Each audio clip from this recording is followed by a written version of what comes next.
Welcome to the Echo Oscar Delta podcast, where we talk to Navy EOD techs and hear the stories that they want to share. All ideas, thoughts, and statements are those of the guest and the host of Echo Oscar Delta, and not of Navy EOD or Navy as a whole. Today I have Nick Kush. He was a Navy EOD chief, retired with 20 years of service, did 6 deployments to PACOM, CENTCOM, SOUTHCOM, Iraq, and Afghanistan. Mm-hmm. Sounds like you kind of went pretty much everywhere in your time. Yeah, 20 years old gives you that opportunity, right? Yeah, absolutely. Yeah, get the frequent flyer programs. Yeah. One of the things I like to kind of start with is, how did you find EOD? Well, my story is a little different. I came in late 1996, and it was just I needed a job. And I grew up in Southern California. I was a surfer, and I initially, earlier that year in '96, I had talked to the Marine Corps recruiter, and then I thought, well, Navy, that'll put me around some water, so I can keep surfing. That seems to make the most sense. So I went and talked to Navy recruiter, and then they gave me a call and set everything up, and then I left for Great Lakes in October '96, and there was no special operations thing on the forefront. For me, it was just sort of like I just wanted to surf and I needed a job. That was it. Very 1990s, 1980s, 1990s kid. It was like, it's all about me. Yeah, and my struggles and my problems as a teenager. So I went to boot camp and then A school just down the street here in Virginia Beach, and then from there. I went to work at the Bureau of Naval Personnel at Bupers when it used to be in D.C., and they had basically pulled me out of A schools and E1, E2 when I finished, and then sent me up there to work for the detailer. So while I was there was guys that were down the hall working in PERS 401 Delta, which was basically the special operations detailing shop, and those guys were all mud pups or basically waiting to go to dive school, BUDS, EOD, whatever it was, and that was where I started to learn about it. And it was kind of newer, was SWIC. And so what I ended up doing was I put in a SWIC package. So in '97, I went to SEER school in San Diego, and then I went to SWIC school, and I was in SWIC class 2-4. And so I was a boat guy for 6 years before I ever went EOD. So I did 3 years in Coronado, 2 deployments out of there to PACOM and CENTCOM. And then I went down to the boat detachment under Unit 4 in Puerto Rico. So I did 3 years in Puerto Rico, and then basically did rotations down to Central and South America and throughout the Caribbean. War kicks off. The base got bracked, so they were closing Roosevelt Roads, and now it's time to make a decision. Go to the Virginia Beach as a boat guy, go to San Diego as a boat guy. I thought the war, literally March 2003 had just happened, the first boots on the ground going into Iraq, and it's like, it's time to do something different. Yeah. And so EOD seemed like where it was at, and so I put in an EOD package, and then went to dive school in January 2004. And so nice. That was and so when I was in Puerto Rico, I got exposure to the shore debt that was down there, and those guys were great. Some old names, and like the one that really stands out that a lot of the older guys will know will be Rooster, Master Chief Redding. Yeah. And he was kind of influential in that. I mean, you see this guy who looks and acts like he's 100 years old, but he's got, like he's in fantastic shape, and he was just as salty as they come. And I think he had shown me an old, like a 1983 or 1982 military ID of him having a beard. He's like, yeah, they got rid of these things in '83. It was bullshit. Then he ended up being like that later on. He ended up being the CMC of the schoolhouse, and obviously I've lost touch with him. I'm not sure where he's at nowadays. I'm sure he's still in the gym somewhere. So so that was how that path for me for EOD really started. It wasn't that I'd heard about it, before joining the Navy. It was just the war had kicked off, and it's like, there's something going on, and I understand being in the Navy, being around water. And that was why I joined, but thankfully I got.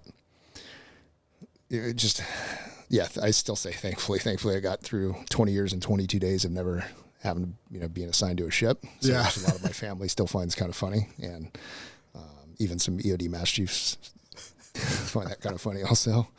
But yeah, it was the war. It was, I'm here and I'm committed. You know, I'd done 6 years as a boat guy. And so obviously I was in the community and working with the NSW community with the East and West Coast teams. And it just felt like a natural fit to be a commando to some degree. Yeah. And then I thought, well, with being an explosive ordnance disposal technician, that gives me the opportunity to be in the fight as well as with, gain some technical expertise to be able to save lives. Yeah. So that was my idea.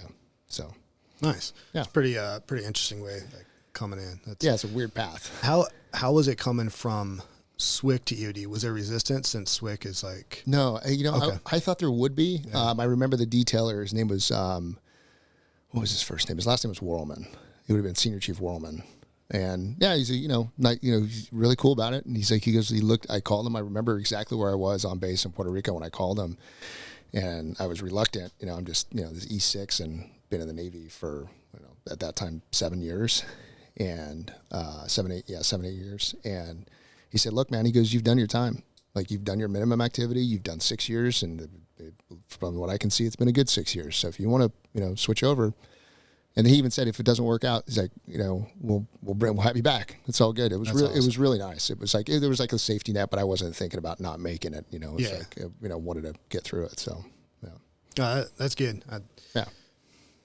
I actually kind of thought there would be a little bit of resistance. No, like, it was really, that's good. Yeah. It was really cool. It wasn't, the guy, and it wasn't just him. It was also a lot of the other guys were like, hey man, go and grow. And still, like a lot of the boat guys I still talk to, I mean, we just like most people are on a text thread, with a handful of the guys still. It's so funny. But they're like, yeah, dude, save your knees and back. Just don't blow up your hand, just don't blow up your hand kind of thing, It's like, yeah. He's like, but you should, and that was the idea, was like, they're like, yeah, man, like, screw it, man. Go get the most out of the rest of your career instead of just, riding boats and it's cool. And it was a great job and it was a great experience, especially being new and coming in and getting around, just feeling that camaraderie early on in my career and obviously in my developmental age and my early 20s was fantastic. And I don't think about it all that often, but I wouldn't have changed anything. The timing of my career to be able to come in pre 9/11 and then to be able to be so exposed to the conflicts overseas and the brotherhood that was developed and the friendships, and it just the gains and the losses, I wouldn't change a thing. Yeah.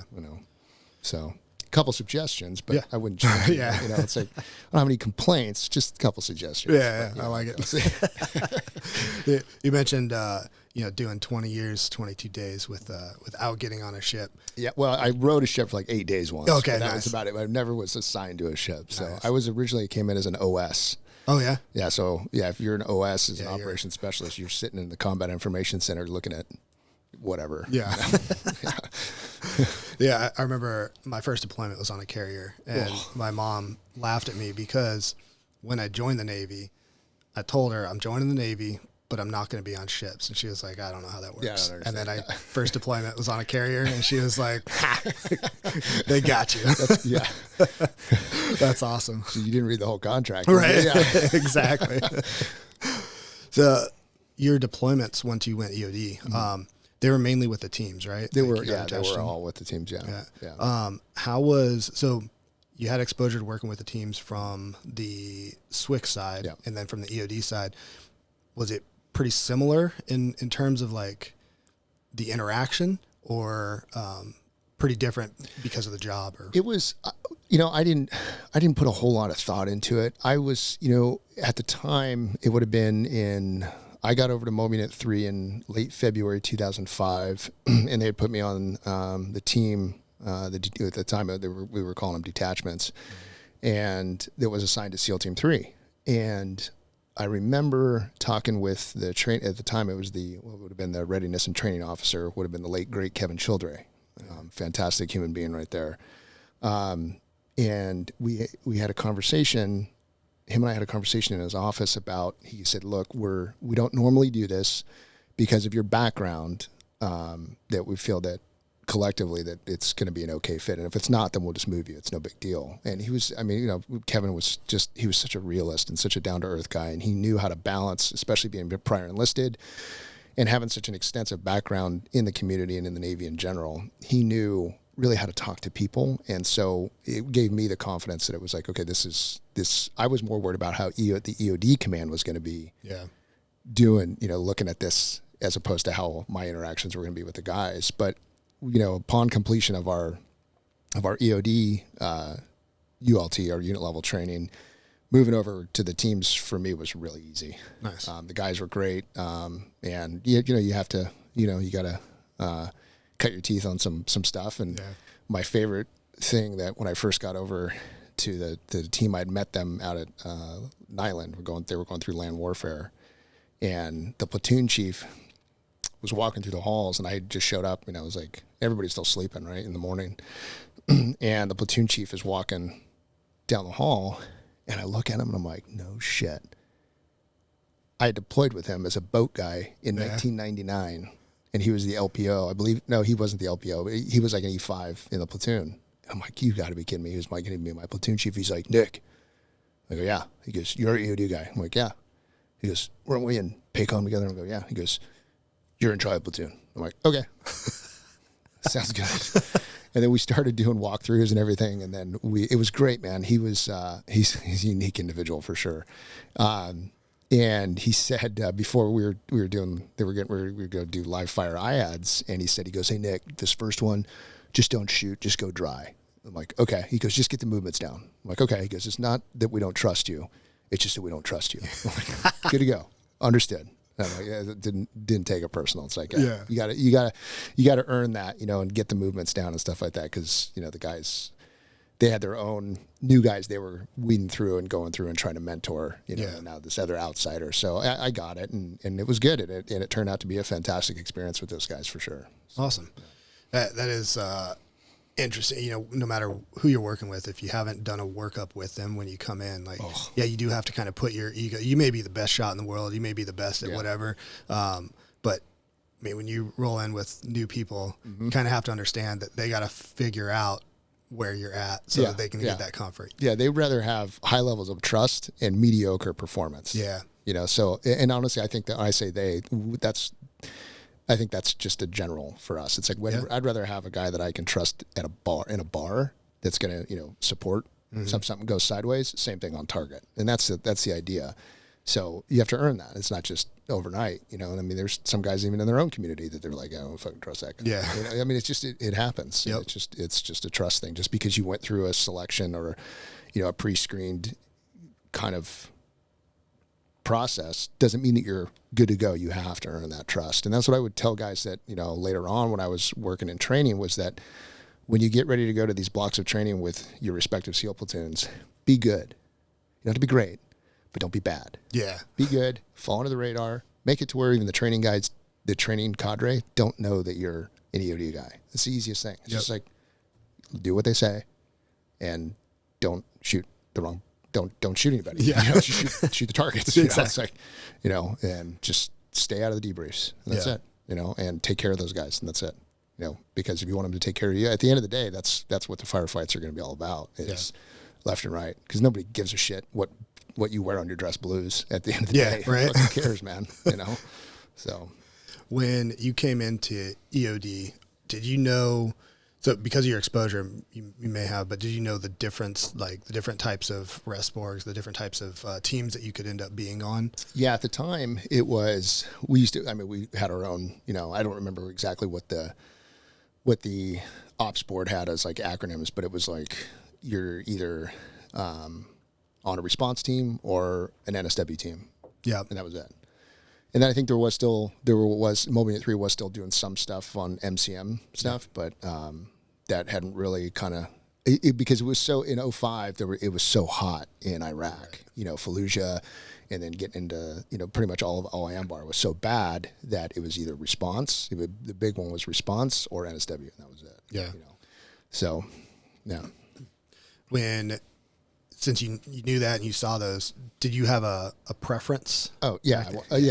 From being a SWAT guy, I wanted to be a fucking commando. My mindset was I want to be part of the offensive. Yeah. I want to be able to, it's like, and then I get, would get some senior chiefs, master chiefs at the time like, well, you should have just gone to buds. It's like, I didn't want to be a SEAL. Like I want to be a commando, but I want to be able to be I want to fine tune my craft and have a skill set in explosives and be able to render safe and clear impedance to assault and enable people to, for us to be able to do these jobs. And that was just me. It was just my personality, whatever it was. I know it wasn't about seeking the limelight and, anyway, it was just, this was the job and I loved it. Yeah. I think there's, there's some people that, have differing opinions on like what you should or should not want to do in Navy EOD. But the fact is there's a bunch of different things that you can do. And there are some people that absolutely love the diving portion. Oh, and that's what they want to do. Awesome. I mean, that's what Navy EOD does. It's got far left and far right all across the board. It's a huge, there's so many different crafts that you can refine. Yeah, exactly. Absolutely. Yeah. As far as once you actually started doing the EOD job, is it what you thought it was going to be? Like at the time, I guess I really wouldn't be able to say that. I think in retrospect, it's exactly what I thought it was going to be. At the time, it was just like, okay, this is the new life. This is the grind. Yeah. So you're not really thinking like, oh, this is unexpected. It's like, no, this is the shit. This is what you got to do. But in retrospect, I think it was exactly how I thought it was going to be. I remember, being at, when I was a SWIT guy at SBT, it was SBU and then changed to SBT, Special Boat Team 12. Mob Unit 3's building used to be SDV 1's building. So and then when SDV moved from Coronado, from NAB to Hawaii, then Mob Unit 3 had then taken that building. And so I remember when that transition was going on and just kind of like down that street where Mob Unit 3 is, that kind of corner, was like, I remember looking down there going, maybe. Yeah. I don't know. And that was cool. So that was like, that would have been 2000. Yeah. Like after my second deployment coming back, it's like, maybe something like that down the street would be cool. And then sure enough, a few years later I was back there. That's awesome. That was pretty cool. When your first deployments with the teams and doing that, so obviously it's a little different than the boat team deployments and the missions and whatnot. How'd that go for you? Well, at the time, it was hard. I mean, in retrospect, it was arguably, it was iconic. Yeah. Is what I would say, I guess. Didn't know that there would be so much press and so much publicity about those deployments while we were on them. We just knew that, holy shit, there's a lot of fighting. Yeah. It wasn't every day, but it felt like every day, like just blurred together. A lot of fighting. A lot of that place was bad. Al Ramadi in 2006, being with Charlie Platoon, not coming back with everybody was really hard. Yeah. Yeah. And that was it was tough, but it was a lot of good fighting. We learned a lot. Each time we'd go out, we would have learned more, but so, but it was really good. And it wasn't EOD work every day. My team leader, Justin Berlin, great guy, was a really good mentor and had, experience in that realm before. And it was really good. Of course, we butted heads because I saw things one way and he saw things another, but, he was a great mentor and he was a great, he was the LPO of the detachment. And, he was really good. And so being part of that with him and going through that was really good. The only thing I would have changed about that deployment is we would have brought everybody home. Yeah. But I mean, at the end of the day, it's like, what are we at? 17 years later, just about 17 years later. And it's like, there's a remnants of war for sure. Yeah. I don't know quite how to ask this. Haven't formulated it, but, going out, doing the job, you got this. I know, right? Like it's in there. It's in there somewhere. I don't quite know how to ask that, Yeah, but we'll come back to it. yeah, exactly. I'll figure it out. So you did multiple Iraq deployments.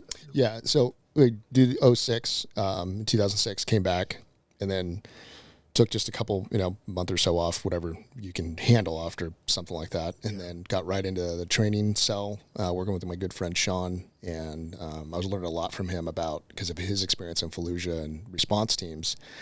And then Team 3, the detachment to go back with Team 3 was forming back up. And they put me in that spot to go back with SEAL Team 3 and to deploy back to Iraq in 2008. So I'd basically done a repeat with the same guys, ultimately not the same EOD guys, but the same team guys. Yeah. And so even as a if I was working in ops, if I had one or two EOD guys that could repeat, with the same SEAL teams, that continuity and that if the trust is there and it was a good experience across the board, that continuity is huge. Yeah. And when we look at how, another key command is structured, they're structured very similar into that, where it's like they'll go out on rotation for X amount of months, they'll come back, and then they're still with those same groups because that trust is there. That trust is what takes so long to form. Yep. So they'll have their training cycle, they'll train up with the guys, and then they'll deploy, they'll come back and then go on, basically a stateside status, and then go right back through, and they're with the guys for 5-6 years. They're deploying. Yeah. But that continuity, it's like if you can recreate that, you should. Yeah, and absolutely. that was how I was trying to why aren't we doing this? And it's obviously easier said than done as a lowly E6 struggling to be an E7. Yeah. I've got all the great ideas, fuckers. So. Yeah. Yeah, I think one of the things, because I've thought the same thing a lot. You see SF similar kind of setup, right? Yeah. Like there's guys that are literally on the same at the same unit with the same people and slowly rotating, one or two guys in over 10 years. They're there for a long time. But yeah, as we, as you get more time in, you start to see. One of the things it's been hard as I've kind of seen more of the picture is there's things where you're like, okay, I still don't like it, but I guess I understand it.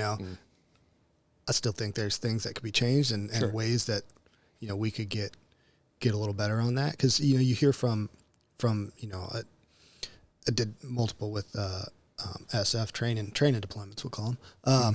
But the thing that they always ask is like, when are you coming back? Like they get used to you. Yeah, totally. They want, that's a huge compliment. Yeah. And they want to know when you're coming back. And then when you're like, oh, well, this is my last round, I don't know what I'm going to be on next. And they're like, why? What does that mean? Yeah. Like, why would they take you and put, I have the same conversations. Yeah. Why would they take you and then have you ride a ship and dive? You suck at diving, kind of thing, or whatever it was. And I said, that's why. Like, wait, what? Because I suck at diving, they want me to be on a dive team. Like, doesn't make any sense. I'm like, I know, but it's just to them because they're trying to get you ready for your Chiefs board and have this diverse, and blah blah. And it's like, man, you're not allowed to completely think on your own, right?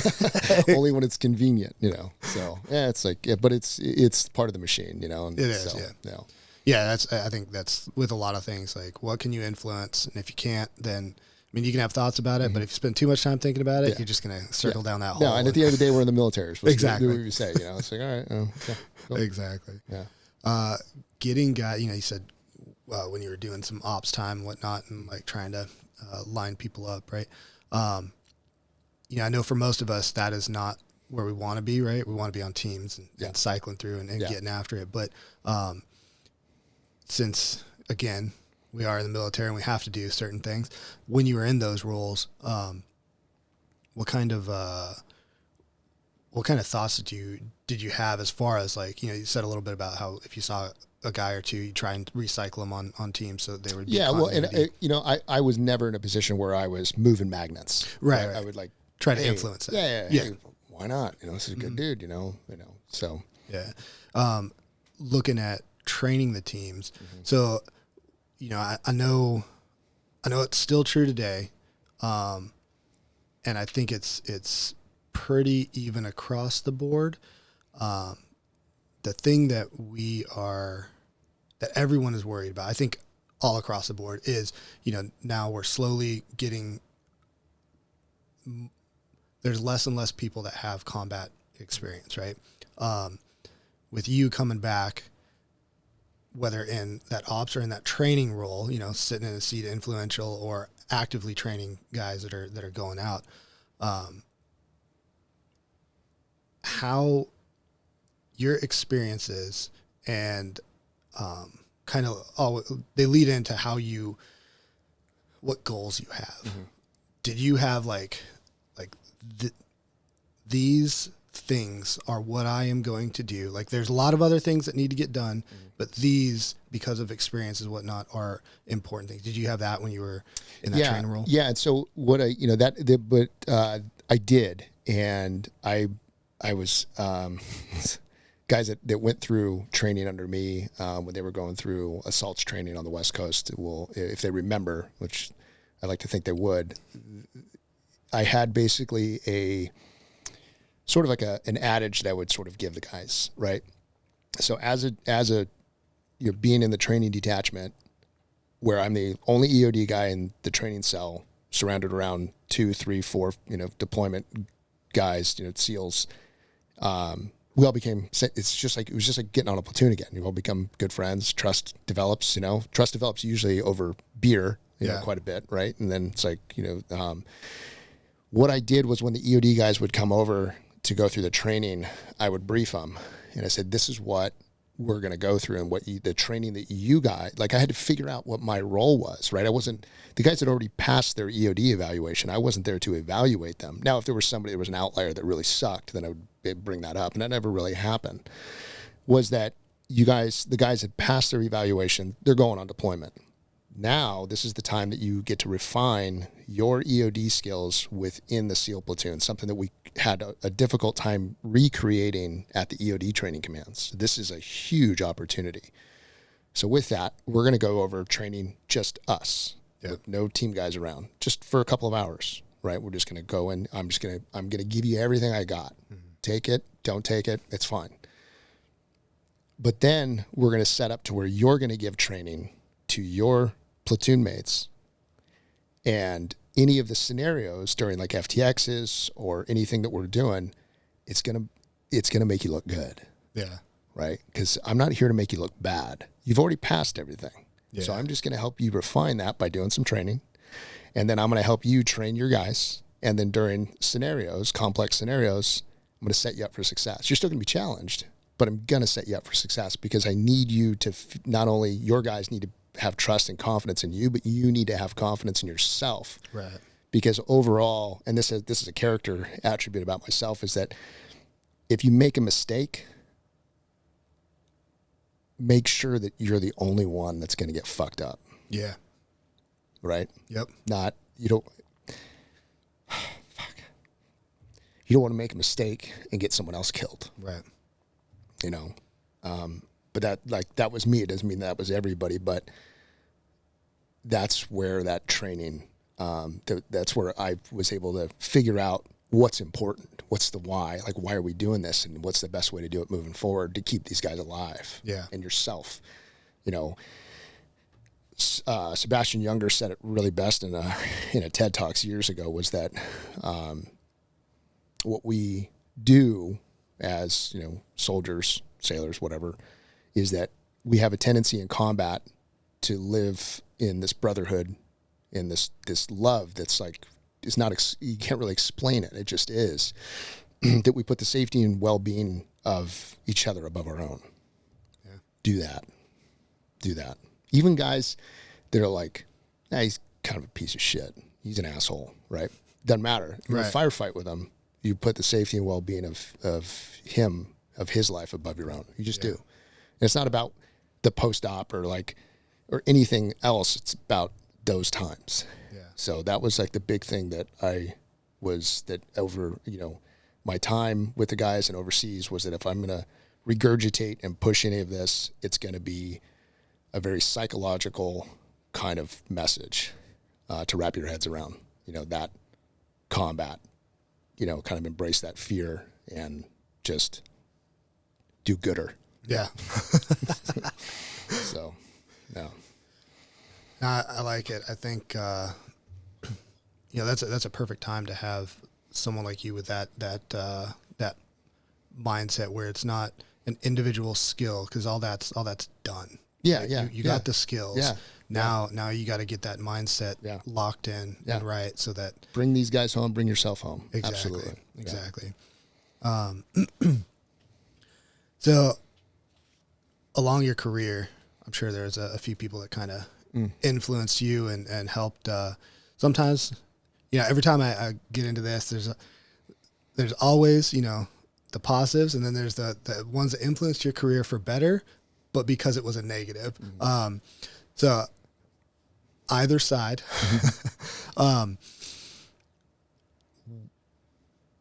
who, whether it's names or not, the people that influenced your career, what was it about them that influenced you, whether it was, career progression or just how to look at things? Yeah. So with that too, I think it's such a great question. It's a great conversation starter, as well as that. This happened a lot over at when I was over at the assaults training command, at the training command in the assault cell, was that you'd have a team guy would say, "Hey, do you know? Oh man, what was his name? He was such a good dude. Oh, what was his name? He takes him a while to remember his name, and then next day or next conversation with somebody else, be like, "Oh, bro, so and so, what a piece of shit." It's like, I'm starting to see a trend here, because he would ask me hey, do you know that EOD guy, so and so? He's such a piece of shit. He sucked, and it's like, you guys remember the shitbags names, but you don't remember the good dudes' names. This is hilarious. It's like, yeah. I mean, I guess those are your standouts, I guess, right? It's like, but there was two guys that stand out, and I still stay in touch with today. One more so than the other. The first one that he was an instructor. He was a first class. He was an instructor at the schoolhouse when I was going through. Was Ted Seitz, and the reason he was just, he's a gigantic of a man, and he was such a good guy, and he used to talk about his time at Moby 8 when it was in Italy, and he was part of a lot of the stuff in Bosnia in '99 and everything, and so he had a lot of that very, I would call it land-based historic EOD work, where there was a lot of influence from the British with their conflicts with the IRA, and then landmines. That was landmines, because he was always on an SF team, and it was landmines. Yeah. And he was aggressive, but he was such a good dude. He was just a big teddy bear, and he was the nicest guy as an instructor to us students. It was just bigger than life, and he would talk to us like we were fucking men, and this is the guy. But he would also, lay into us. We're going through underwater, in Area 6 and shit or whatever, or Area 8, and God, it's been a minute. Area 50, yeah, whatever. Area 8.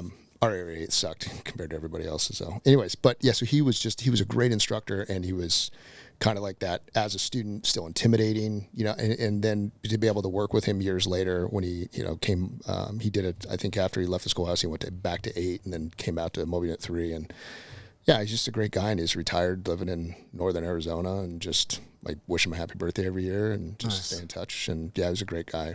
The other one also had real similar background experience in EOD was Gunnar Gavlik. So he was my OIC of my first detachment when I got over to Moby 3.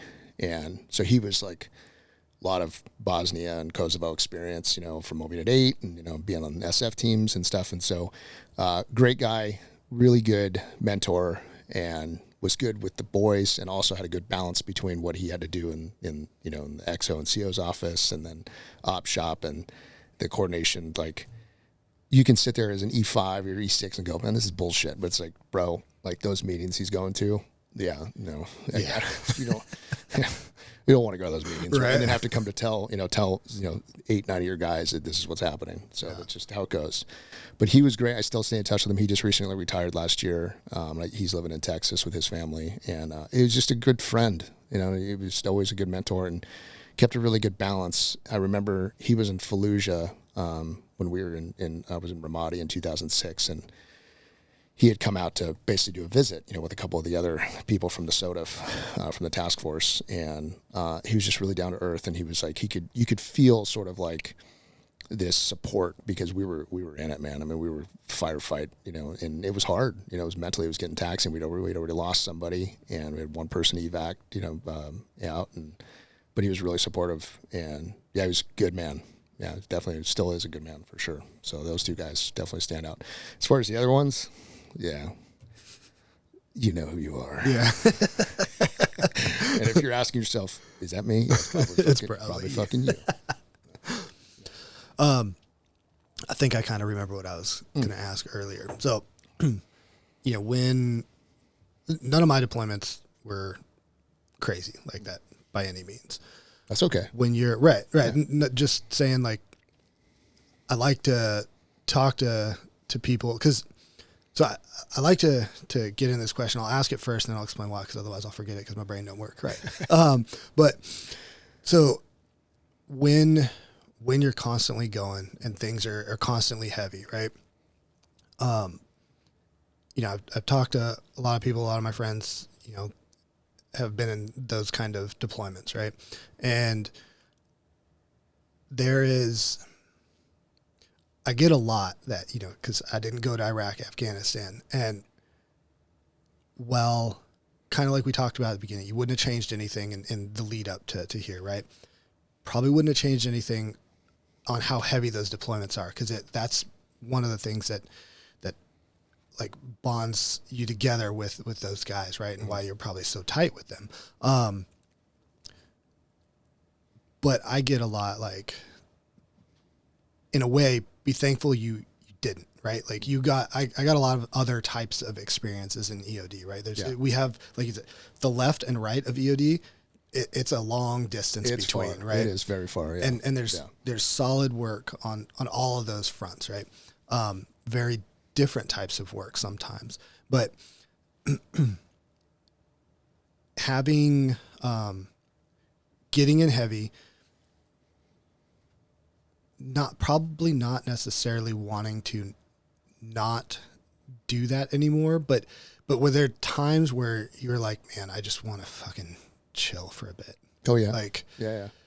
Like, and I guess I don't know how to really ask it, but that feeling between I want to go back and do this and I kind of don't want to go back and do this, like, how did you ever have any like thoughts like that? Like you get back from a deployment like that and you're like, all I want to do is go back, or I'm going to go back because of the guy to the left and to the right of me. Like, right. There really wasn't a question. No, in there, I think I see where you're going at. Yeah. And I think I got a fairly decent response. Okay. Is that, so what I'm finding more so lately is that sometimes it's difficult for me to sort of go back to that mindset that I had in November 2006, right after we got back. We had just had Mikey Monsour's funeral. And because he had died on September 29th, he just had a birthday yesterday.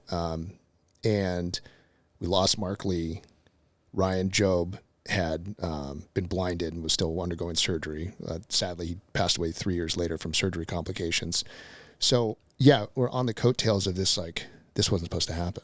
Like, we had, just like a kid, had like this sense of invincibility, right? So it's what I do is I can try to tell you what my mindset was at the time, but I also now, this many years later, in retrospect. So I always kind of preface it that's where I'm at going with it. So in retrospect, when I look back on it, is that I wanted to take what I had learned and quickly package it and pass it on as quick as possible. And then take what I learned, package it, pass it on, and then get better, and then go back. That, at the time, that's all I was thinking about. Mm-hmm. You got to package this, got to get this out, because this was insane. So didn't really have time to squeeze in the thoughts of like, kind of just want to fucking chill. Yeah. You know, I'm tired, you know. And that, I think that happened after my 2008 deployment. You know, when I went back to Iraq, it was so funny. In 2008, we had just finished, in April 2008, we had just finished Mikey Mansour's Medal of Honor ceremony, multiple ceremonies at the Navy Museum in DC, the Pentagon, and the White House. It was a huge thing. Like there's guys from both platoons were there. It was really cool. And then from there, went home 2 days later, Iraq. And we had gotten set up that like, oh, this is going to be chill. We're going to be way out west. We're going to be riding dune buggies and fucking, you know, we're going to have a prison gym. It's going to be great. We're going to be playing, you know, Halo or whatever. It's like, okay, you know, cool. So we're there for like way, way, way out west, like 2 weeks. And then phone rings kind of thing. It's like, oh, fuck. Hey, guess what, guys? We're going to go to Solder City. Like, sweet. You know, and it wasn't just like one platoon. They took 5 guys from each platoon between Team 3 and Team 8. So they decided to make a 24-man super platoon. Wow. And they're going through the list. It was like, okay, they're going to take this guy because he's a breacher, this guy because he's a medic, this guy because he's a sniper. And I'm like, watch, here it comes. And Nick, you're the EOD guy. I'm like, yep, of course. Sounds good. Like, all right, you know, whatever. You know, go Solder City. So yeah, so Solder City. And that was like, that went on for about 4 or 5 months. That was also like heavy fighting. And it was different. We took what we learned in 06, thankfully, because we had real similar leadership that we did in 06 to 08. And we didn't do some of the patrol the contacts, just to go out, walk around until you get shot at and shoot back. Yeah. Like, literally doing land warfare in the streets. Just because, you know. So what we did was you know, mutually supporting overwatches and basically supported Marine and Army units. We heavily worked with 10th Mountain Division, which those guys were fantastic. And that, once again, lots of combat. But that was a really unique time that we were able to get. It felt like, and I could be wrong, but it felt like we were the only ones in that during that 2008 deployment that we had sort of this pass that was overtly slid across the table from the like theater commander was like, you guys do not need a partner force. And we're like, what? What is this mystery? Yeah. What is this place you speak of? Now, granted, the concept behind having a partner force is to train the guys so that way they can take over and run their own fucking country, so we don't have to do it. But we were like, yes, you know, no partner force, just the 24 of us. This is fantastic. You don't have to worry about getting shot in the back. We don't have to, you know, we can move fast. We can do things a little, you know, more dynamically. So it was great. We did learn a lot, you know, to take from an East Coast SEAL team and a West Coast SEAL team and then merge them together. We just immediately thought like, oh, all of our SOPs are the same. We learned very quickly that that's not the case. Yeah. So after we got into our first firefight in the middle of the night and nobody was doing this, we weren't like, the only thing we had dialed in was we were shooting in the same direction and we did get last man taps, but we had some movement stuff we had to iron out, you know? So we got back and then we rehearsed it in the street. We're like, okay, if we're getting shot at here, so we say contact front, you know, and it was cool because everybody was like, guys were more embarrassed. Nobody was pissed. It was just like, we could have all fucking got killed. Yeah. You know, just not, but it was in retrospect, it was a really good lesson learned that it's like basic fundamentals. Mm-hmm. The basic movements are what gets you far and fast. If you want to go so fast, great, but you have to master the fundamentals and the basics. That's really in everything, but that was a huge lesson learned going, okay, IADS, all these guys learned this stuff. Everybody learned it when they were right out of buds going to SQT. And then it's like for us, the EOD guys, we learn it, with them going through land warfare. And it's like, okay, this is the basic movements. Cover your flank, last man taps. Yeah. Good to go. That's it. So it was a stark reality. But to kind of circle back to your question was I wanted to package it up in a way that I could pass on that information because I knew I was not going to be able to just mentally or physically do this. I was going to do everything I could to continue to stay in the fight and continue to move forward.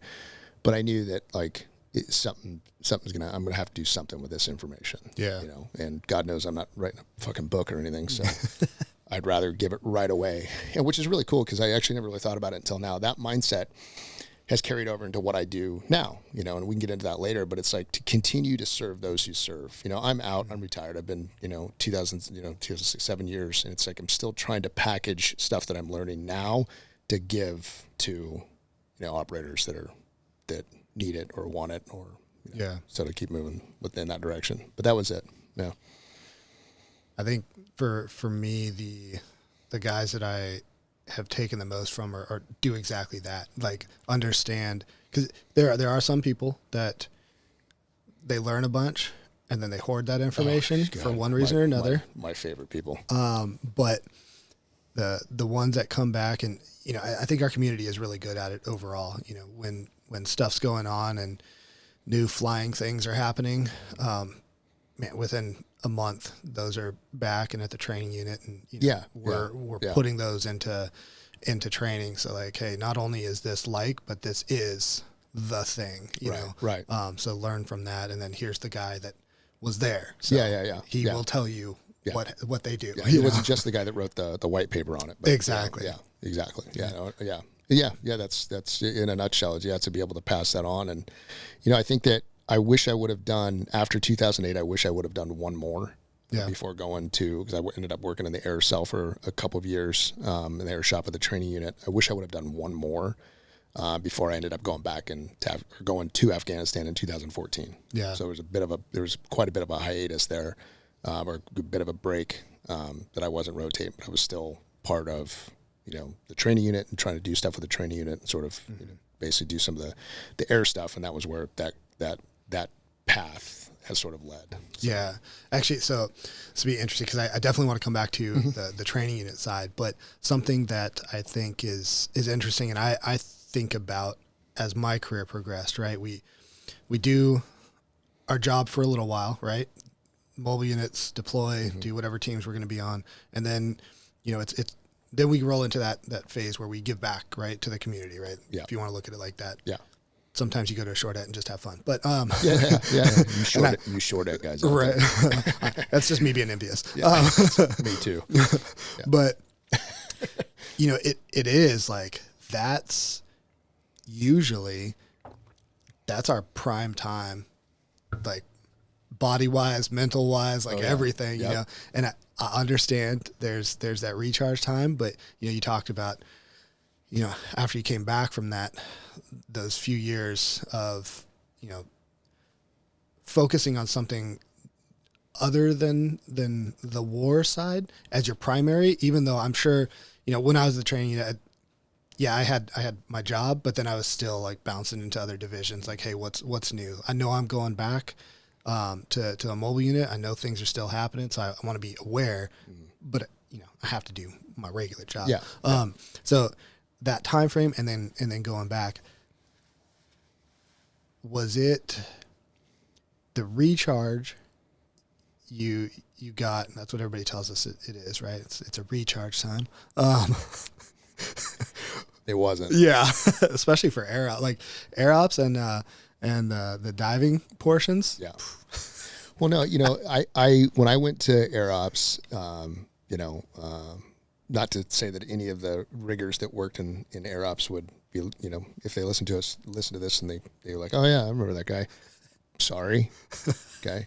I treated air ops like it was a platoon, like I was a platoon chief of it. Yeah. It's the only thing that I knew anything. So yes, it was very intense. And what I wanted to do is I wanted to put that air shop on the fucking map. Yeah. I wanted to basically tie in what we were doing, not just as going through the motions. I wanted it to be part of teams going through the training unit up at China Lake or, wherever it was, in out of Point Loma, or it didn't matter. I wanted there something to be either fast roping, jumping, static, whatever it was. We wanted it to be what the CEO at the time, Marty Anderson, it's like, let's operationalize air operations. I'm like, I think that's a word. Yeah.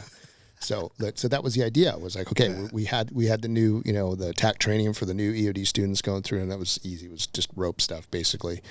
But let's get this going. And so, so I ran like a tight shop, but it was, I just ran it with like a lot of intensity, like I was getting ready to deploy. because I wanted, you know, at the same time, during that time, I was also doing my master board. So as anybody who's done their master board knows, being at the training unit is a good place to do your master board because you're connected with everything that you need right there. You know, this plethora of information. I would think it would be much more difficult either being in a short net or to MobiNet to do your master board.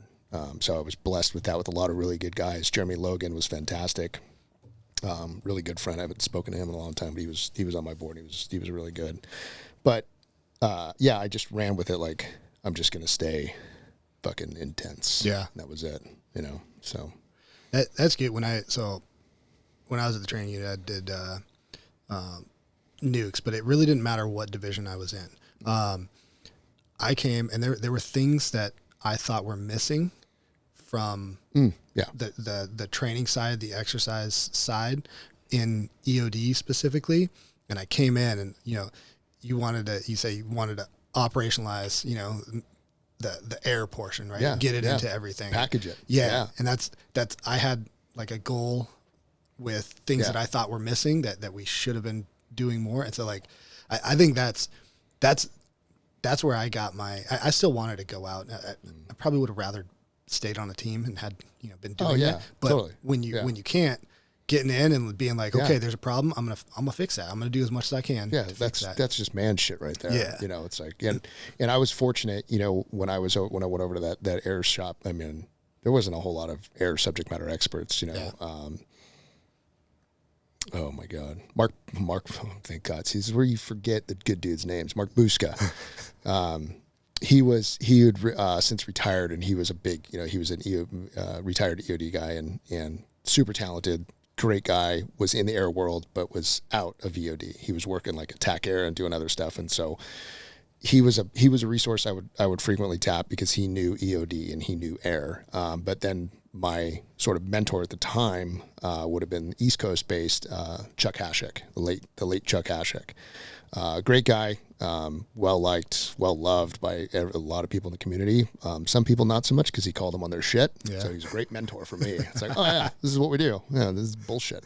So to be able to try to, you know, like I said, the idea was to do the similar kind of thing when I got back from that 2006 deployment was package what I could learn. I had to learn a lot though. I mean, I think I went to that air shop with no quals, just free fall qual and like 300 jumps. Yeah. You know, it's like, oh shit. Like if I'm going to be the subject matter expert of the LCPO, I have to know this like better than everybody. You know, guys like Jeff Schultz, who was an air guy, and a couple of the other guys that were like, hey man, this is what you should do. I remember Schultz telling me when he was at the training, he said, if the riggers hate you, you're doing a good job. It's like, I mean, maybe, and it was true.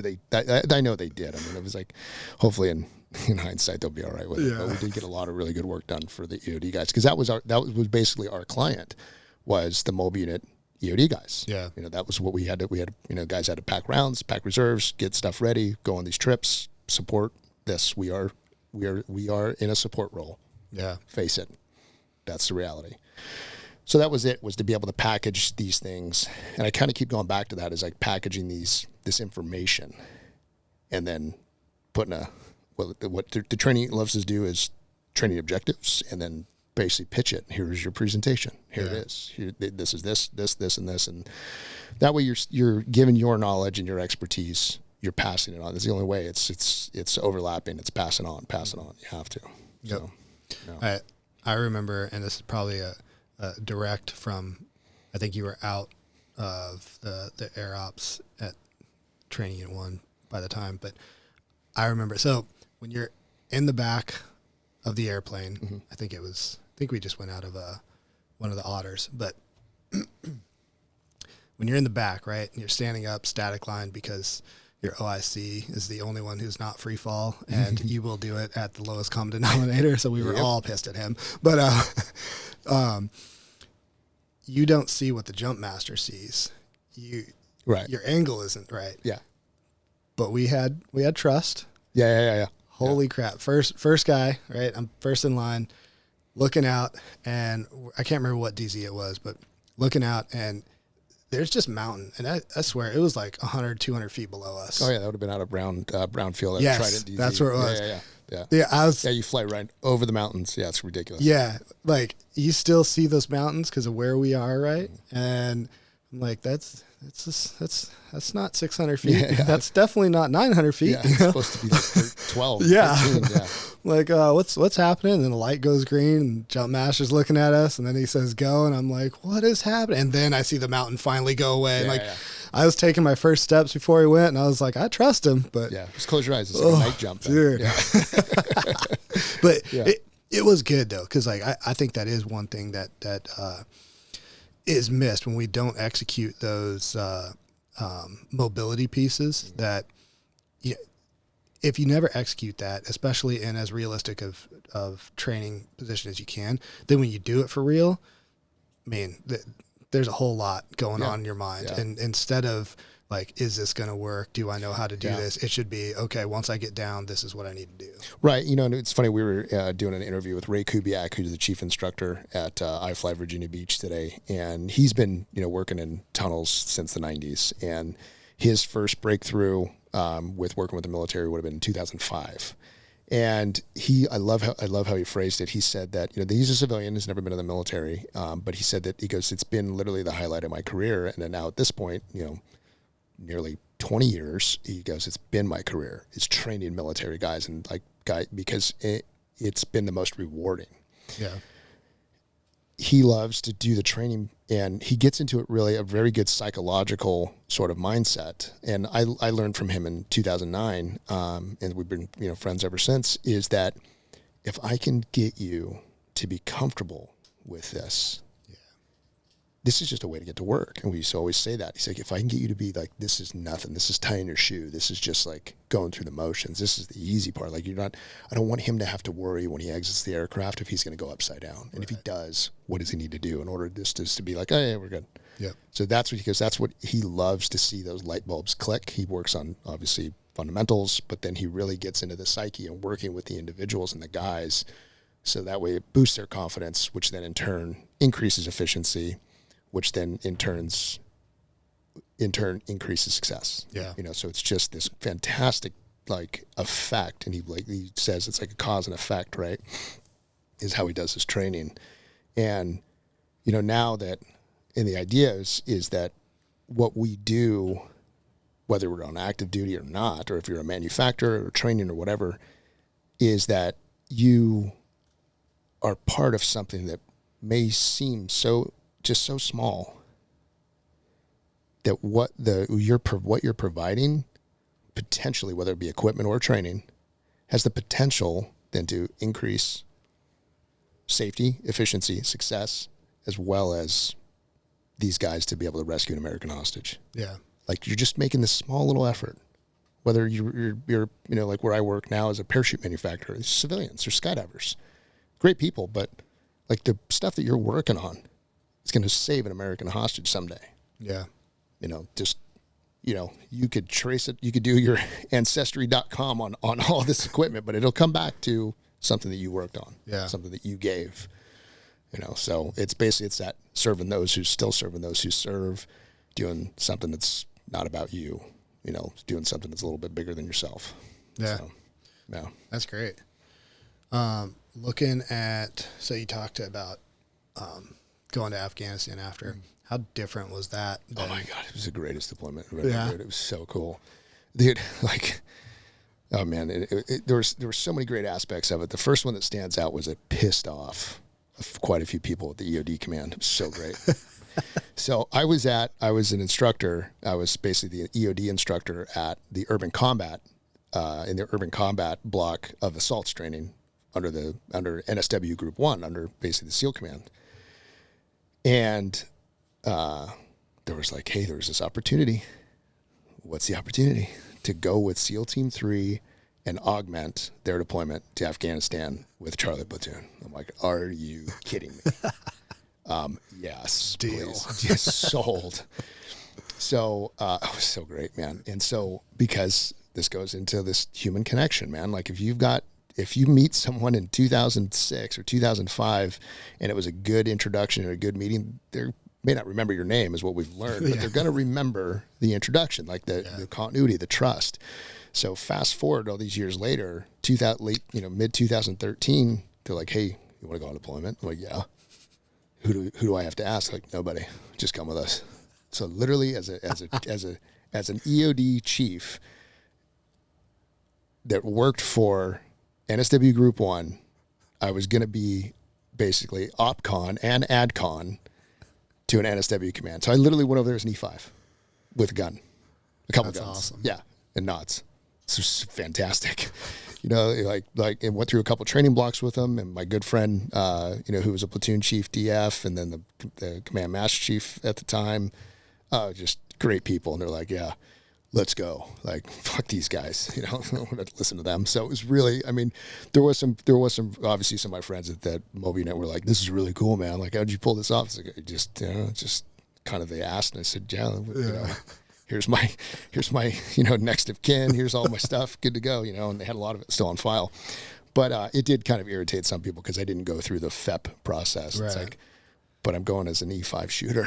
I'm literally not going as an EOD guy. Exactly. It's like, are you kidding? And so, but it was great because I did, it was like 4 months with them in Afghanistan, and it was just like, we're the only ones like that. The special operations guys and SF guys were the only ones that were really working because it was kind of retrograde, which was really interesting to go from the last time in a combat zone in Iraq in 2008. When you go into a DFAC in Iraq, in Western Iraq, fucking Marines, Army guys sitting there just the fucking stare of eating. You're just staring. Good Afghanistan in 2014, it's like a fucking food court.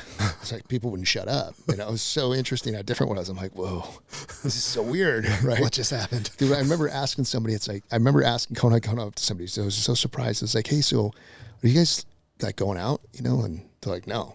I'm like, oh, okay. It's like, no, you guys are the only ones going out. And I was like, oh, all right. It was really funny. It's like, no, dude, it's retrograde, man. We're just cutting vehicles in half and leaving shit here. It's like, so funny. That's so weird. But yeah, but it was such a great, a good friend, Dave, who was the OIC of the platoon, the late great Brad Kavner was the LPO of the platoon, and then going to another platoon down south in Afghanistan. I was welcomed and still really good friends. I just had dinner with one of the guys a couple weeks ago in Tucson, and it was just fantastic to be back in hard times with hard dudes doing hard shit. And it's like, what my buddy Jericho said was that it's finding your tribe. It's like, it's just, doing cool now that we're all retired, it's just doing cool shit with cool people. Yeah. At the time, to have the opportunity to go to Afghanistan, round out there, because I knew career was going to be coming to an end, or at least, the next sort of chapter. And it was just like, this is great. Like the opportunity, I will always be in debt to those guys for sure. And the great thing, this is so funny how all this works out, especially going back to being a boat guy. And you remember what I said about the platoon chief from SEAL Team 3, who I deployed with in 99. Yeah. The platoon chief, my last platoon chief that I was with, DF, he was a new guy on that deployment to PACOM in 1999 with me as a boat guy. Really? So he was at my first deployment and my last deployment. That's pretty cool. So he did speak at my retirement. It was at a brewery. That's how I roll. Right? It was like but it was really cool. Like the guys were great. The fighting was good. It wasn't as Wild West as Al Anbar was, in 06 and 08, or Solder City. But the guys, the camaraderie and it was just unlike anything. It was great. That's great. Yeah.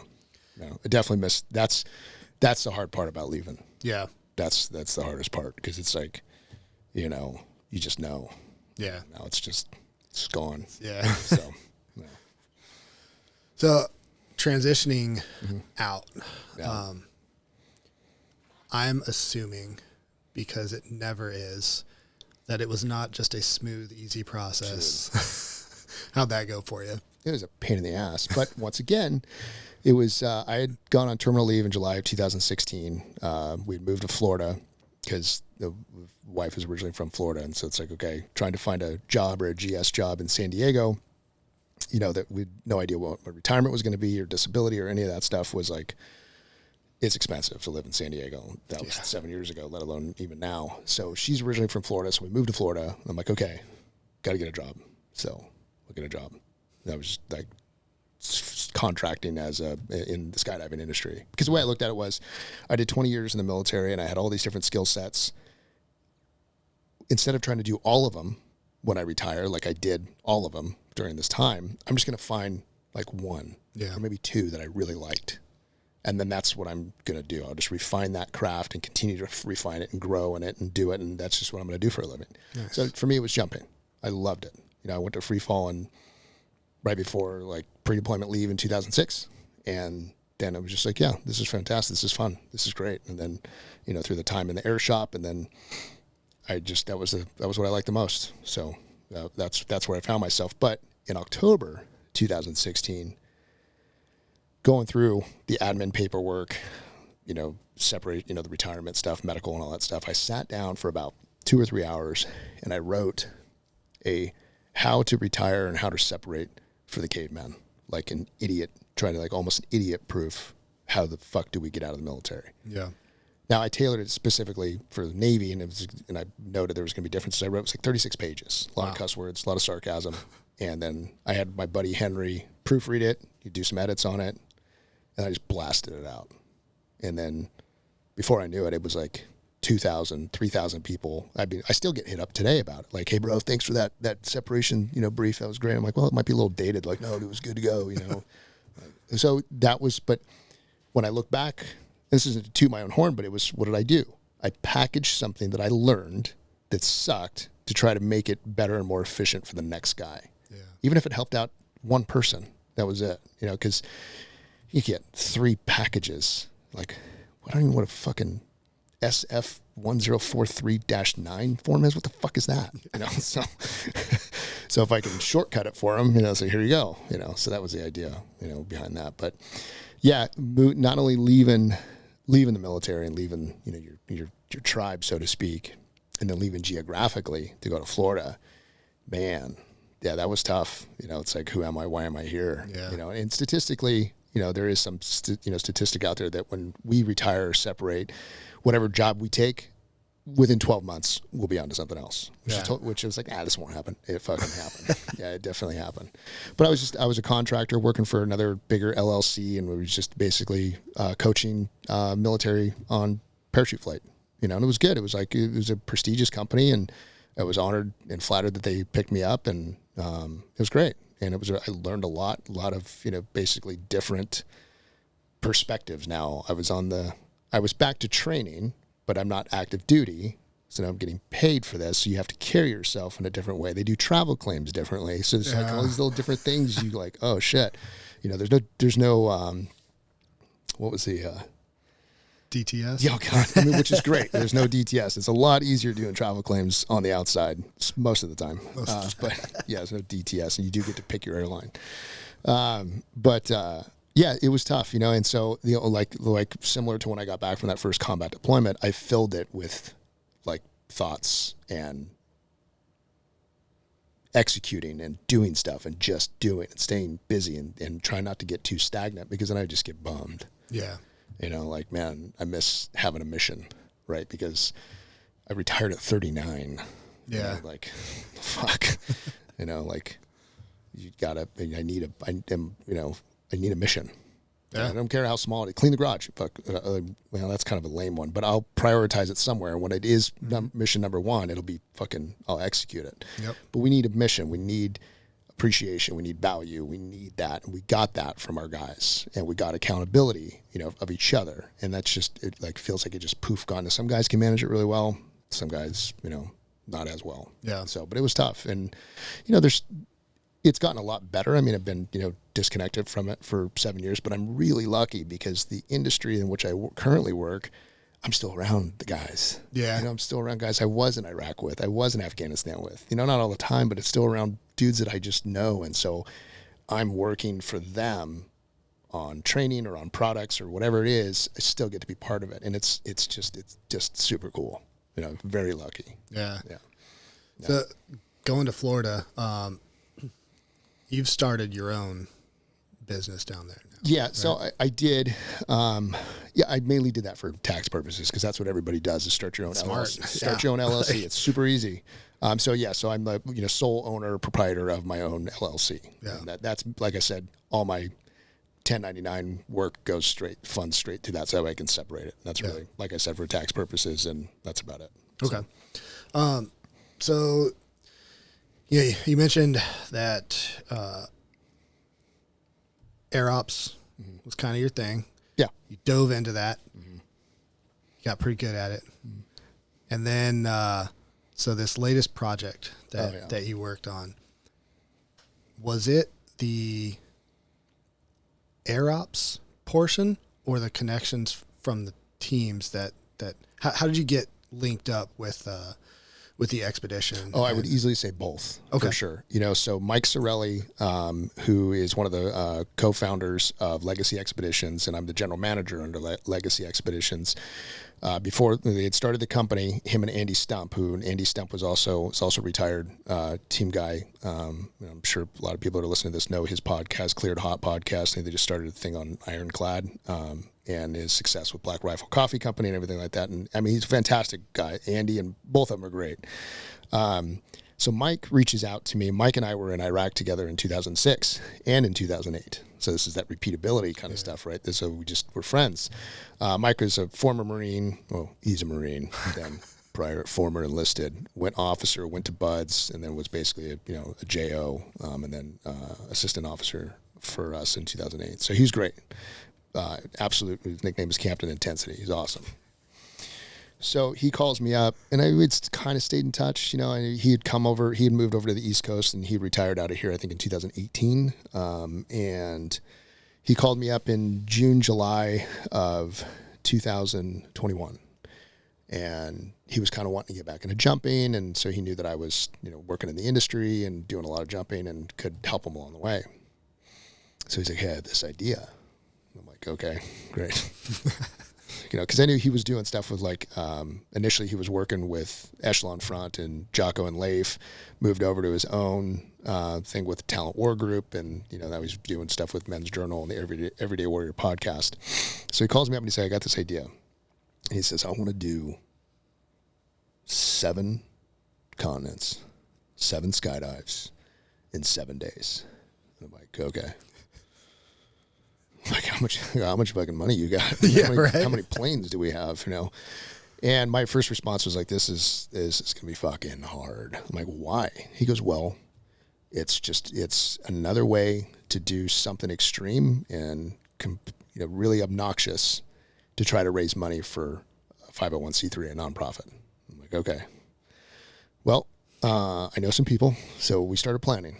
And we started planning into October. Unfortunately, the guy who I had brought on, his name is Tom Noonan. He had passed away in October, so we had started planning, and then he unfortunately died on October 16th, 2021. And Tom was the United Parachute Technologies Tandem Program Director.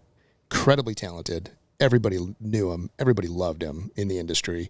And he had a lot of experience in Nepal, Antarctica, South America, Europe, skydiving. Yeah. Right? He knew. I'm like, Mike, you called the right guy because I'm going to introduce you to the right guy. And the right guy is Tom Noonan. Yeah. And unfortunately, Tom passed. And so we sort of circled the wagons in November. We're like, okay, do we still do this? It's like, yeah, we have to, because if we're going to do this and it's going to be public, we'll be able to tell Tom's story along with everyone else's, right? Yeah. So that was the idea behind Legacy Expeditions, is to never forget and forever honor. So we have this platform to tell the story of Dave Hall, Mike Mansour, Mark Lee, and the list goes on, and Bobby Ramirez and Lou Langlis and all these great guys that were all close to us that people nowadays don't know their names. Right. And so we have this digital footprint that will always stay around, where you ask somebody the name of someone that died in the Vietnam War or in World War II. It's like, you sure you can find it, but it's like, hey, this is just a way that we're using this platform, these different podcasts, this different social media stuff to get this out there. And that's why we're doing it. Plus it's also pretty fucking cool. Yeah. So we continue planning. Our goal time frame was January 2023. And we're going through getting, of course, red tape after red tape. Finally, fast forward to July 2022, I had done some work with Folds of Honor. And Folds of Honor is a fantastic nonprofit 501c3 with a lot of really great people behind the helm and behind the scenes, guys. People like Larry Robinson, Lieutenant Colonel retired Dan Rooney, Sarah Bush, Karen Marie Barker. I mean, they're just all over, and they're just fantastic people. And what they're doing is they're giving education scholarships to disabled veterans, fallen veterans, as well as first responders to their kids. That's it. And they're not biased. You don't have to have been a Navy SEAL or EOD or fucking Army this or what. It doesn't matter. Yeah. It's like if you qualify, your kids can go to private school. That was the idea. So I was like, we got to approach Folds of Honor, 100%. And we did. And they loved it. And they're like, yeah, we're in. What do you need from us? And so we started planning, kept going, picked up a bunch of sponsors. I'm like, and this is my first exposure to, oh shit, this is how this works. Yeah. Like you have to grease the skids and come up with business plans and sponsorship agreements and design parachutes and shirts and helmets and, stuff, like this. And it's like, whoa, okay. I do not have an MBA. Kind of wish I did, but I don't, and some people say you don't fucking need one. You just figure it out. And you do. I mean, there's a lot of success with that. And I'm still learning a lot about, about the business stuff. I've told my son, I was like, start watching YouTube videos on small businesses right now. He's 14. Yeah. Like, if you're watching all this NASCAR shit, great, but learn now. Trust me. So, then we had a training camp in October. Then we had another training camp in December. And still I was like, I don't know if we're going to pull this off. Yeah. Like, we're flying commercial, and so, we spent New Year's in Chile. The whole team came down and we went to Antarctica on January 4th and kicked it off. And then, the stories along the way, but the team crushed it. I mean, it was exhausting, but we did it. 7 skydives, 7 continents in 6 days and 6 hours.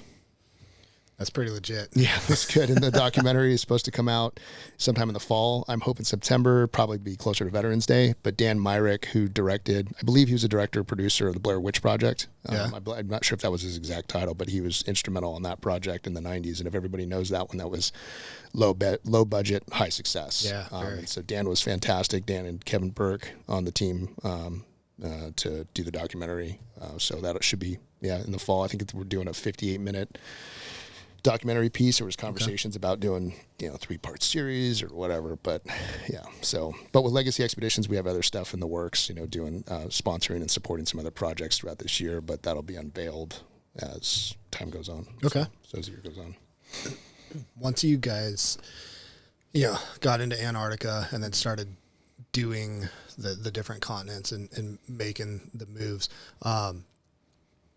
what were some of the more challenging portions of the actual execution portion? Well, we all knew that we were going to be physically smashed. Yeah. Flying commercial, coach. We were like, bags are going to get lost. Flights are going to get canceled, delayed. People are going to get rolled up at the Cairo TSA equivalent or whatever, right? So we remember Mike calling me going, hey, bro, we should make a contingency list. I go, no, we can't. I mean, because anything that happens, we've got 9 of us. 9 of us are so incredibly resourceful. A couple guys make some phone calls, and it's going to get solved. The guy gets thrown in jail. Well, fuck. I don't know what to tell you. Yeah. I'm sure somebody knows, somebody in Spain or something, right? But there's no need to exhaust ourselves with that. We kept the planning as simple as we possibly could. We're only doing one thing at a time, meaning just 7 skydives. Yeah. Not 7 skydives and 7, nothing else. Just like, this is what we're doing. This is our focus. Our focus was 7 skydives, 7 continents, 7 days to try to raise $7 million for Folds of Honor. So it was sort of this catchy little thing. Yeah. So the hardest part was, it was just fucking fatigue. I mean, there was a lot of luck, I think, a lot of work and tapping in people's resources to make any of the shortfalls that we had that came up, get those, to recuperate those and basically make up time. And I mean, we got lucky with bags. Nobody lost a bag. I think I lost my bag flying from Perth to Sydney. Yeah. I'm like, it's a direct flight. How do you guys lose it? Like, well, it'll be on tonight's flight. It's like, anyway, but nobody lost any bags. So we didn't lose any gear, no parachutes. We had plans for that. If someone did lose one, a plan for that, because we felt that the likelihood of that was high. Yeah. But even circling, once we got to Cairo, jumping over the pyramids, we kind of sat there and we're like, we're probably going to pull this off. Like, this is happening. I mean, just 3 days ago, we were in fucking Antarctica. We just finished our 5th jump because we did 3 jumps in less than 24 hours, Antarctica, wow, Santiago, and Miami. just outside Miami. It's like, bro, we were probably gonna pull this off. 68 hours of commercial travel, and we did it 150 hours. I think 7 days is 168 hours, so we beat it by a good 18 hours. But I think even if we had gone into the 7th day, I think technically it would have been. We didn't really give a shit about the record. I mean, it was cool because it got some publicity, right? But we just wanted to do something really, like I said, really extreme and obnoxious, just to bring attention to Folds of Honor and give us a platform to tell our story. If like 5 people know who Mark Lee is now, that's great, right? Because he's a great human being. Yeah. His family, his mom is a fantastic human being, running a great organization called America's Mighty Warriors, and doing hyperbaric treatment for guys with TBI. It's just like all this stuff, these different platforms to be able to do it. I mean, this is how you and I met, right? Are doing this right now because guys in the shop were talking about it and then exactly. reached out. So it affords us the opportunity to tell a story. Yeah. I mean, to a certain degree, how many people really give a shit about my EOD career? They got their own to worry about, right? But it's like this stuff right here is to be able to just tell a story. Yeah. So that's it. Now, I think it's awesome telling the story. There's been something for the last several months, something that at the mobile unit right now, after they got back from their last deployment, they did a memorial event for it. There's memorial PT and then a memorial event, right, to honor the guys and to remember the guys. Because you look at just like you said, you look back to the first guys we lost, and the guys coming in now, like they don't remember the last guy that we lost, let alone 22 before that. Yeah. And well, yeah, I mean, think about it. Like when you were going through school, the memorial's right there. Right. I mean, I would go over there, but I don't know. Yeah. I do remember when Nick Wilson's name was added up there, when he died in February 2006. Like I remember that. Yep. But that's because that happened as part of our career. So I totally understand what you're with you on that. Yeah. Yeah. What got me, and I love the digital always around side, like portion of that, because so one of the things they brought back is, hey, we're going to do a memorial PT. So this morning for the 3 EOD techs that died today in 2000, was it 2006? I think it was later than that. Yeah, it was. So there's 3 that all died same day today. So they're doing a PT right. Well, it's over now, hopefully. Otherwise, they're gonna be real tired. But we do that. 2007. 2007. Yeah, McSween, Hall, and Billiter. Yeah. April 6, 2007. Yeah. And so what we do is do the memorial PT, and then if anybody knew them or can speak to them, we'll stop and we'll say a little bit about it, right? The first time we did this, prior to going out and doing the PT, like, hey, let's go upstairs and we have the picture frame with their picture, and then a short bio about them. Like, okay, go. I can't remember which guy it was that we did first, but like, everybody go up and read it. And I remember I went up and I was just kind of standing back a little bit, right? And just kind of looking. And it's not a good or a bad at all, right? But the guys who came in most recently, you can tell they're reading it through the motions, right? And like I said, it's not a positive or a negative. It's just the way things are, right? You don't have that connection to the person. When you just read about them, that's one thing. But when you hear people talking about them, when you can visually see, through the digital side, you start to feel like you knew them a little bit, and that really keeps them around. So I love that. I've listened to, as you guys were doing it, I've listened to several things. I think on Andy's podcast, he had one. It was terrible audio, but in Antarctica, and you guys were all going around. But like, honestly, it was weird because I was listening to it, and he even mentioned how like bad the audio was, whatever, because it's not optimal. But I loved it because it's real. Yeah, exactly. It's real. You don't have to have everything perfect, right? When you're talking about the people that you're doing something like that for. I just thought it was awesome. Yeah. I think. Yeah. No. I like, to your point, with the guys telling the story, because it's like when I first got over to the MOM unit, it wasn't like that. Yeah. I mean, we didn't, we hadn't like really lost anybody yet. Right. This is 05. And then the first one that obviously hit home was when February 12th, 2006, when Nick was killed. And then there was a plaque that was put up on the quarterdeck. It's like, fuck. Yeah, it hits you. You knew the guy, like I knew him. He was my friend, former teammate Sean was on the scene, and it's hard. I think that then, and this is just perhaps, I think that there's not as much of a point-driven home. I think that's great that the guys are talking as opposed to just looking at a picture, right? Or having to memorialize them. I think that if at the time it hit me hard with Nick, not just because of losing Nick and my, Sean being there and, like Jason being there and these guys being there and losing him, was that it selfishly hit me like, fuck, I can die in potentially a couple months because I left in March, April 2006.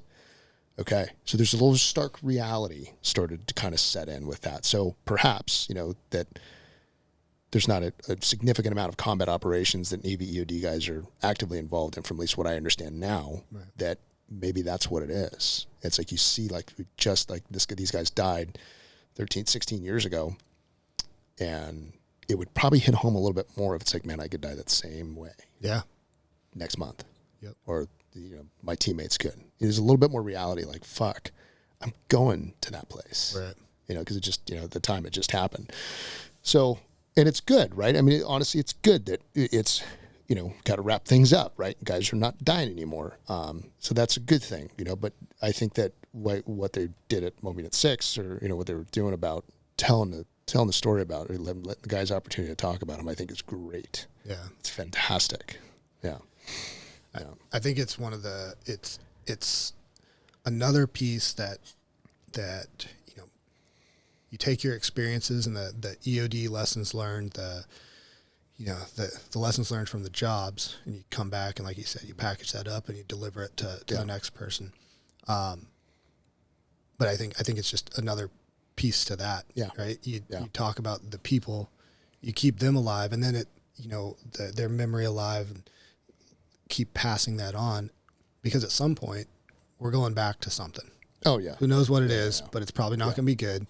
And when you're already in that mind, when you're not in a mindset of this could actually be the last thing that I do, obviously you don't want to stay in that mindset, like, as you're doing things, but it helps you prepare before you go out. I know, anytime I left,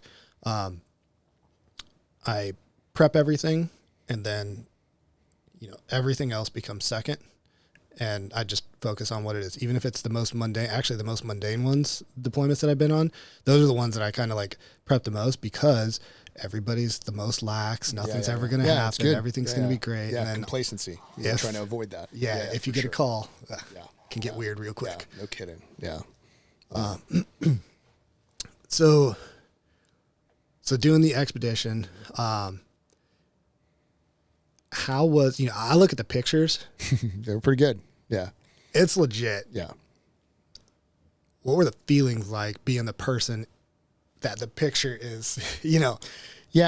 It's like first person. Yeah. Yeah. It's, so we picked the team, there was a couple different ways, right? So if you look at the team from a skydiver's perspective, it's not necessarily the team that you would really pick, because guys had like 200, 300 jumps. A couple guys had like 5,000 or like 1,000, but none of these guys are like fantastic known skydivers, right? And so, but this wasn't a skydiving event. Right. This was a raise money to do something really crazy, to raise money and awareness for Folds of Honor and use a platform to tell our story and go over and over and over again. It just so happens that we're skydiving, because it's totally obnoxious and extreme, right? In some circles, right? In some people's purview. The team is so incredibly resourceful. Each individual had their own network of people, Like, if we had a contingency, Jericho would be on the phone. Glenn would be on the phone. Logan would be on the phone. Andy would be on the somebody would be on the phone calling somebody to spin something up, to get something done, to execute something some way. That was what made that team so incredibly great, was what they brought to the table. And that is exactly how like a on-point platoon works. Yeah. What do you bring to the fucking table besides your fucking 200-pound carcass, right? Yeah. Bring some shit to the table, like to contribute. And that's what these guys did. And it was like, it was fantastic. I literally wouldn't have picked a better team. Because the skydive, the jumps they weren't that hard. Yeah. Yeah, they were like, a couple of them were super iconic and amazing, but it was all really were carefully planned everything out. The most difficult jump was probably Barcelona, because you couldn't see the ground because the clouds had come in. They were like 1,800 foot ceiling, and they were about 400 or 500 feet thick. Yeah, you couldn't see it. And I was like, you guys good? Like, yeah, I mean, I guess. It's like, yeah, this is jump number 4. We're fucking going. We have a flight in like 2.5 hours. So yeah, you were doing this. That's why you jump with a GPS, because it's like, oh, just fly GPS. You fly instrument flight rules. That's what the guys did. You know, a couple guys land off, but it's all good. You know, they forgot their GPSs, but you know, got it done. So it wasn't that the skydives weren't that hard. What was hard was being fatigued, pissed off, tired, hungry, airport food, plane food, shit like that. You know, but everybody on the team is already knows how to operate at a high level of RPMs when they're tired, fatigued, pissed off, and hungry. Like, you can do that. This is jumping out of a plane. It ain't that hard. So that was the idea behind the training camps, was to get the guys ready for that, to be able to execute that when we're in the red. So the feeling of my favorite place was Antarctica, just because it's like there's been so few people in the world that not only have been there, but let alone done a skydive there. Yeah. And obviously the scenery, it's just incredible. It's just this white, you know, Sahara desert almost, with mountains behind you. It's just fantastic. The pyramids were actually really, really cool. It's just the pyramids sit with me a little weird, because when we landed in Cairo, the smells started to come back. And I'm like, I haven't been here. I haven't been in a place like this since 2014. I was like, okay, just process. Process. So I was like, I had to go through my own shit there, you know. But it was really cool. I mean, the pyramids obviously, you know, are super iconic, and the way they look from the sky is just, it doesn't make any sense. Yeah. You know, it's just crazy the way the sunrise is casting the shadow, and if you look at the pyramids being aligned with true north, and or like this certain degree, it's so crazy. It's like very otherworldly, just like Antarctica in that kind of sense. But it was just really nice to get done. Yeah. Have a beer with the regiment guys in Australia and just like, let's go home, you know. So you're tired, man. It took a good few weeks to recover. I mean, I thought it was going to take like 5 days, 6 days. I'll be fine, be back in the gym. I was way wrong. Yeah, it took me a while to recover, for sure. I saw on somebody's Instagram that I can't remember if it was the Whoop strap or whatnot. Yeah. Did all you guys wear that? Yeah, so we all did. We got a cool sponsorship from Whoop. There was only like 2 or 3 of us that our data was actually able to be captured.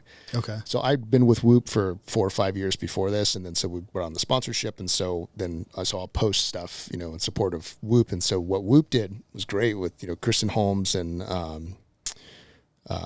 Finn. I always forget his last name, from Whoop.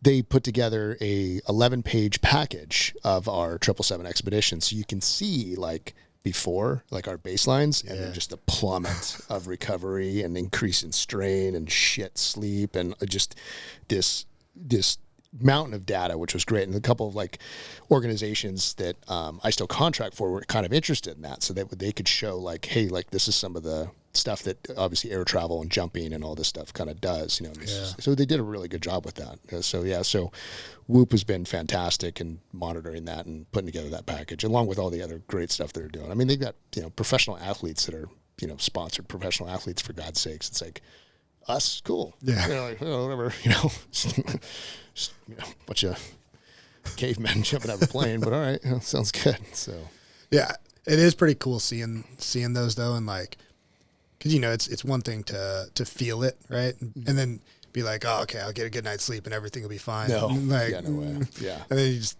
see that those numbers plummet, and those numbers are not made up. They're actually like related to something. Yeah, it was weird, because like we're in Cairo, we still have 2 spots left, and Mike and Glenn are like, and I think Jericho are having mimosas. I was like, dude, just get some, dude. Like crush yourself even more. Right. It's like, dude, mimosas, bottomless mimosas, man. It's so funny. Can't pass it up. Yeah, it's like, this is so awesome. Like, yeah. That's great. Yeah. So you did tandem Yes. for everything. Mm-hmm. Were you the only one that did tandem Yes. on there? Yeah. How was that portion? Like, So it was, I wouldn't have changed it because originally Tom Noonan was going to be the tandem master. And his passenger, Jim Wigington, who, Jim and Tom would travel all over the world with doing their escapades because Jim's a 73-year-old, Vietnam era Marine, successful entrepreneur. He's my business go-to now because I can call him on business ideas. And he basically tells me, you're fucking up because you care what people think. I'm like, oh, he goes, I don't give a fuck what you think about me. I'm like, that's how you're so successful. He goes, exactly. He goes, I bought a car wash. I'm making bank off a car wash. I'm like, Jesus. Yeah, stay in touch with Jim. Jim's fantastic. So Jim was my passenger. So Jim loves this skydiving shit. His wife had passed away several years ago, I believe, from pancreatic cancer, and he'd raised a bunch of money for the University of Michigan to create a pancreatic cancer institute. And so he did a lot of foundation studies and stuff. So he just wanted to live, and so that's what he's doing. So he loves being front ride tandem passenger for all this shit. And so he wanted to, even after he and Tom were very close because they've been doing all this stuff. So when Tom passed, he still wanted to go, but he said, I would only go if you're going to be, meaning myself is going to be the tandem master. And I said, of course. that's awesome. So it was tough to be, kind of trip lead for all these locations and expedition lead, and then kind of go, all right, I got to jump with Jim. Yeah. So, but that was where it's like having, Mike Barker and Andy with their jump experience and their lead jumper experience to be able to like, okay, guys, these are the profiles. This is what we're doing. This 4-way, this 3-way, and then the tandem. So it worked out really, really well. Nice. Because you trust those guys. Yeah. So, yeah. Dealing with, it sounds like he was super motivated the whole time. But Jim? Yeah. Oh, dude, he pushed out his hernia in UAE, and I'm like, oh my God. I can't kill this guy. We got one more jump, Jim, and he just had hernia surgery last week. And jeez. Yeah, like, jeez, guy is a tank. Yeah. Man. The guy is a Abrams for sure, man. Like, there is no breaking that guy. That's awesome. He's a machine. I can imagine if you didn't have somebody like that, with as exhausted as you are, as you get 4, 5, 6 jumps in, and then if they start getting less motivated, like, oh yeah, but yeah. Well, and Jim like would look over at in a coach seat, and he'd be like in a middle seat, just like contorted. I'm going, oh fuck, come on, fucking kill him. I really hope I don't kill him. Yeah, but he was a machine. It was definitely inspirational for sure, to have on the team. So did a couple really good interviews with him. That'll be obviously in the documentary, but he's great. Yeah, he's an animal. That's great. Yeah, 73. Yeah, yeah, he's harder than a lot of 30-year-olds I know for sure. So, but he's still crushing it. Nice. Mm-hmm. Well, you have anything else that you want to share, put out there? Yeah, I don't know. I think that we're, it's a tough one, man. I mean, I think at some point everybody, just regardless of what your rating, MOS, or any of that, anything is, that once you get out and you lose the sense of tribe and the sense of a little bit of sense of purpose, is that, for men, that's what we need. We need to find it, and we're so used to it just sort of being delivered to us, especially military guys. It's like, here it is. This is your mission. It's not like you choose to accept it bullshit. It's like, this is what you're doing. Okay, cool. Like I signed up to go into this program. I signed up to go through this selection. This is who I am. This is who I'm going to become. And this is what I'm going to do. So when all of a sudden the drying cage just emptied out and thank you for your service and get the fuck out of here kind of thing. Now what? It takes some creativity, in my opinion, to be able to find and create your own sort of mission with that, because if you want to work as another salary employee and get paid on the 1st and 15th of every month, just like we did, that could be your mission in a cubicle, and there's nothing wrong with that. But if you really want your own mission, it's about getting creative and staying in and forming a really good human connection with people.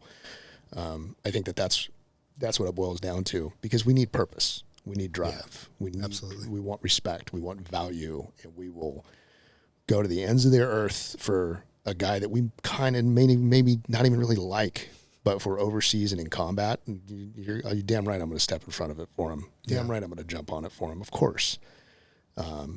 So it's just different, whether you do 20 years, 10 years, 40 years, whatever it is. It's just you're not used to it being so quiet. Yeah.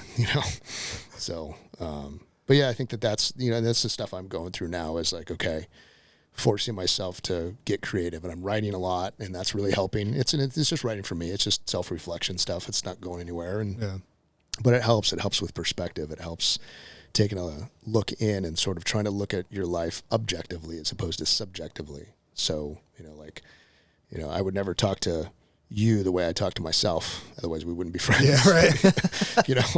So we're our worst critic, Absolutely, so kind of thing. And so this is stuff that I get to learn now, and reading about treating my problems as if they're yours, meaning like, hey dude, go on, fuck yourself and fix this, as opposed to, like, oh my God, like what's wrong with me? I'm so defeated. I'm such a piece of shit, not going through all that. I would never say that to you. It's like, be accountable, but, and just kind of shutting off all the voices in your head that are telling you that you're a piece of shit. So this is stuff that I think that ebbs and flows, and I think it comes with everyone. I don't think it's unique to just, EOD or military guys at all. I think it just has to do with us and dealing with our own masculinity and who we are as men in today's society, especially as bizarre as it is. Yeah. So, but my hat's off to you for doing this and for standing this up. I know this is still kind of early on. I think you're like a dozen or 15 podcasts or so.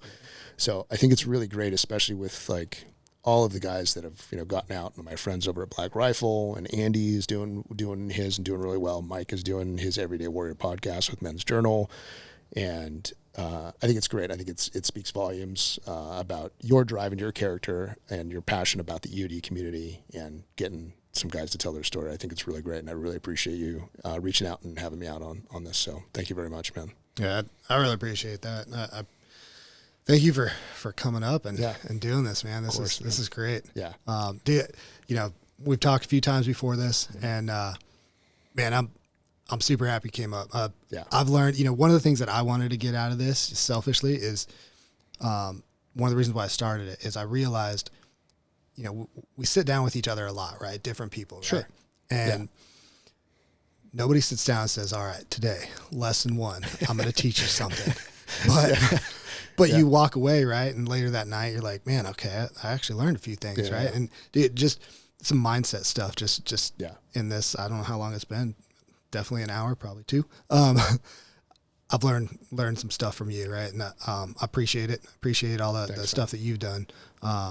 And excited to see what you got coming up next. Yeah. So. Hopefully, I don't think we're not going to do 7 planets, 7 skydives or anything like that. I do want first dibs if we get on Mars, though. Like I've got some friends that are in the space program, but I'm trying to do some more outlandish stuff to really, and the biggest thing is like, we have this opportunity to do stuff that we love, and that's it. Like talking about, taking disabled veterans on hunts in Montana and looking at stuff in Iceland and Greenland and South America, and just, trying to do stuff that basically is going to give guys a tribe. Like at least if it's like for a week or for a few days, it's like we form that camaraderie, and then we just stay in touch, check-ins and shit like that, and that's I love that that's the mission that we have. And it's hard, man. It's hard. It's like we don't see an ROI on it right away. We have to put in the legwork and the miles on it, and then we get that feeling. But so finding the tribe kind of thing. So it's pretty cool. I like it. Cool. Well, I appreciate you coming out. Cool, man. Thanks a lot, brother. Appreciate you. Thanks. Cool.